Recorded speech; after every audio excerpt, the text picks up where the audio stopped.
जी, अलग-अलग समय का भाव है।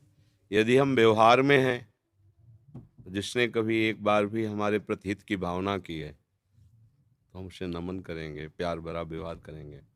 यदि हम परमार्थ में हैं, तो उसे भगवत भाव से देखेंगे और उससे पूज्य भाव। मेरे प्रभु इस रूप में आकर के हमें बचाया, हमारा सहयोग किया। व्यक्ति को नहीं मानेंगे, उसके हृदय में बैठे हुए प्रभु को आदर देंगे। अगर व्यवहार दृष्टि से देखेंगे, तो इसने हमारा हित किया, तो हमारा कर्तव्य है कृतज्ञ होना। लेकिन परमार्थ में सब रूपों में हमारे प्रभु ही हमें दुलार करते हैं। किसी भी व्यक्ति विशेष का हमारे यहाँ आदर नहीं होगा। हमारे हृदय में मेरे प्रभु का आदर होगा, वही सब रूपों में है।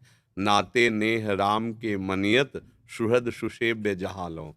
अंजन कहा आँख जे फूटे, बहुतक कहाँ कहाँ लो। हमें नाता केवल प्रभु से ही संबंध रखते हुए मानना। इन सब हृदयों में मेरे भगवान विराजमान है। तो समझ में आया ना? व्यवहार और परमार्थ का बड़ा विलक्षण स्वरूप है। परमार्थ में एकमात्र मेरा प्रभु ही है। व्यवहार में भाई है, भाभी है, रिश्ते हैं, नाते हैं, उनको उस तरह मानना होगा। परमार्थ में बस केवल वासुदेवा सर्वमित समात्मा सुदुर्लभा, एकमात्र मेरे भगवान है। जीवन में हम कभी किसी का एहसान नहीं मान सकते। क्यों? क्योंकि मेरे प्रभु कर रहे हैं। अब माता का कभी एहसान होता है क्या? अरे माता का ही पूरा का पूरा स्वरूप ही ये जीवन है। तो उसको हम एहसान शब्द से अपमानित करते हैं। जैसे माँ कहती है कि हम तुम्हारा बड़ा एहसान मानते हैं, आपने मुझे पाला।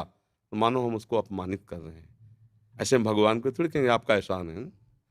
वो माँ है, उसके लिए एहसान शब्द बहुत हल्का होता है। ऐसे वो भगवान है, उसके लिए एहसान शब्द बहुत हल्का होता है। एहसान शब्द इंसानियत की भाषा है, भागवतिक भाषा नहीं। भागवतिक भाषा में पूरी सृष्टि का सृजन करना, पालन करना, लय करना, यह हमारे भगवान की एक क्रीड़ा है। उसी क्रीड़ा में ये जीवन भी है। कभी किसी रूप में आके सहयोग करते हैं, कभी किसी रूप में आके हमें प्रोत्साहन देते हैं, कभी किसी रूप में आके हमें शीतलता प्रदान करते हैं, कभी किसी रूप में आके हमें जलन प्रदान करते हैं। पर हैं वो मेरे प्रभु ही, कोई व्यक्ति नहीं है। ऐसी भावना से जब हम चलेंगे, तो सिया राम में सब जग जानी, आ जाएगा भाव।